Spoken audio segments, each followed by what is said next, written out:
지구촌 곳곳의 소식을 전문가의 깊이 있는 분석과 함께 전해드리는 아침엔 세계 시간입니다. 지난 2004년 우리나라가 최초로 자유무역 협정을 맺었던 나라죠. 전통적인 우호국 칠레에서 지난 25일 개헌 찬반을 묻는 국민투표가 실시됐습니다. 투표 참가자 가운데 80%에 가까운 압도적인 다수가 찬성표를 던지면서 칠레는 40년 만에 개헌에 나서게 됐습니다. 칠레 수도 산티아고의 광장, 칠레 국민들이 헌법책 모양으로 만든 모형 구조물에 불을 붙이고 환호합니다. 개헌 국민투표 개표 결과 현행 헌법인 피노체트 헌법을 폐기하고 새로운 헌법을 제정하는 것으로 결정되자 이를 자축하면서 축제를 개최한 겁니다. 칠레의 개헌 국민투표는 지난해 10월 지하철 요금이 우리 돈으로 50원가량 인상된 것에 대한 반발에서 시작됐습니다. 살인적인 물가와 씨름해온 칠레 국민들의 분노가 사회 전반에 불평등 문제로 옮겨붙으면서 대규모 시위대가 거리로 쏟아져 나온 겁니다. 시위대는 최근까지도 시위를 이어갔고 사회 불평등을 야기하는 근간이 헌법이라며 개헌을 요구해 국민투표를 이끌어냈습니다. 개헌을 지지한 칠레 국민의 말 직접 들어보시겠습니다.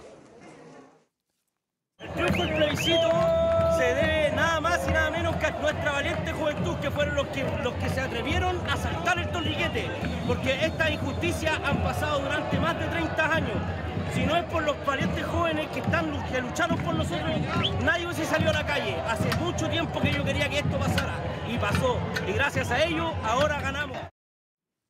이번 국민투표를 통해 아우구스토 피노체트 군부 독재 시절이던 1980년대에 제정된 피노체트 헌법은 역사 속으로 사라지게 됐습니다. 하지만 피노체트 헌법 덕분에 칠레가 다른 중남미 국가들에 비해 안정적인 경제 성장을 이룰 수 있었고 새 헌법을 제정하면 불확실성만 키울 것이라며 여전히 개헌에 반대하는 목소리도 있습니다.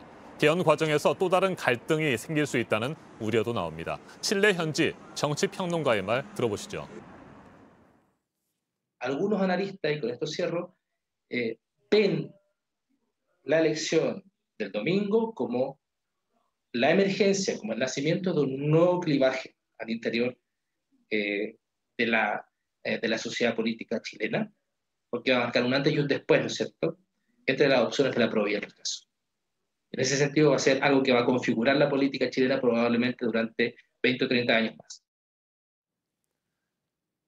새로운 미래를 향해 역사적 발걸음을 내디딘 칠레의 상황, 전문가와 좀 더 자세하게 짚어보겠습니다. 임수진 대구 가톨릭대 중남미 학부 교수 전화로 연결됐습니다. 교수님, 안녕하십니까? 네, 안녕하십니까? 네, 얼마 전 칠레 시위 소식을 분석해 주실 때 개헌 국민투표가 무난하게 통과될 것이다, 이런 예측을 해주셨는데 예상대로 결과가 나왔습니다. 어떻게 평가하세요? 예, 작년 10월 시위 때 나왔던 구호가 칠레는 깨어났다였습니다. 그리고 어제 개표 결과를 보고 시민들은 칠레가 다시 태어났다라면서 환호를 하였는데요.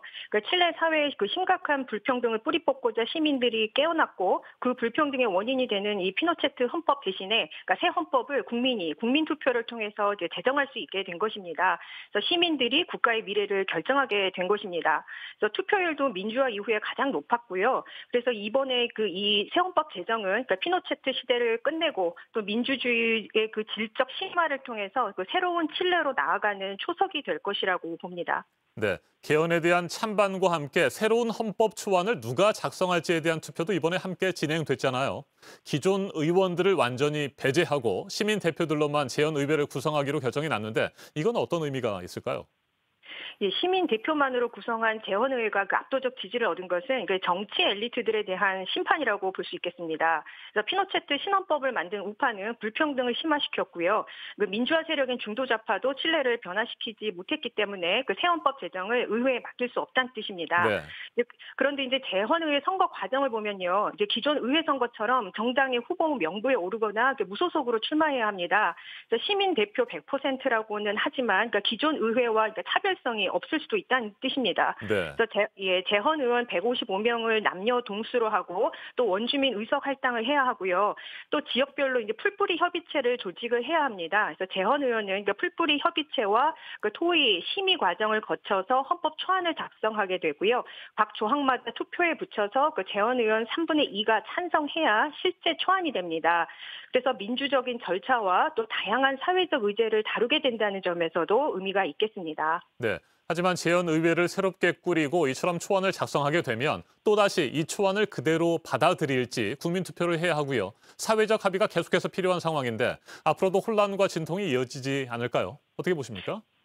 예, 이번 국민투표는 새 헌법 제정을 위한 시작 단계입니다. 그래서 현행 헌법은 기본권 보장이 아니라 선택의 자유를 강조하고 있기 때문에 특히 이 부분에 대한 국가의 구체적인 역할을 담아내려고 할 겁니다.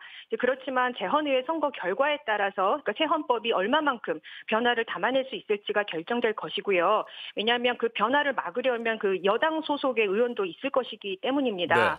네. 예, 또 헌법 제정까지 2년이나 소요가 되고 또 새 헌법을 적용을 하더라도 현재 불평등을 모두 해소하거나 또 존엄한 삶을 살 수 있게 하는 데는 한계가 있기 때문에 당장의 큰 변화를 기대하기는 어렵습니다. 그래서 앞서 말씀드렸듯이 사회적 합의를 위한 민주적 절차가 분명히 존재함에도 불구하고 내년 가을 대선 총선 시기와 맞물려서 그 합의 과정에서 갈등이 일어날 가능성은 있다고 봅니다. 알겠습니다. 임수진 대구 가톨릭대 중남미 학부 교수였습니다. 국제신용평가사 피치와 무디스는 새 헌법 제정을 위한 오랜 과정이 칠레 경제에 불확실성을 더할 수 있다고 예상하기도 했습니다. 앞으로 가야 할 길이 멀고 험난해 보이지만 칠레 국민들은 나라의 미래를 다른 그 누구도 아닌 국민이 새롭게 쓸 수 있다는 것에 큰 희망을 걸고 있다고 합니다. 칠레 국민들이 만들어가게 될 새로운 칠레, 어떤 모습일지 주목됩니다. 지금까지 아침 엔 세계였습니다.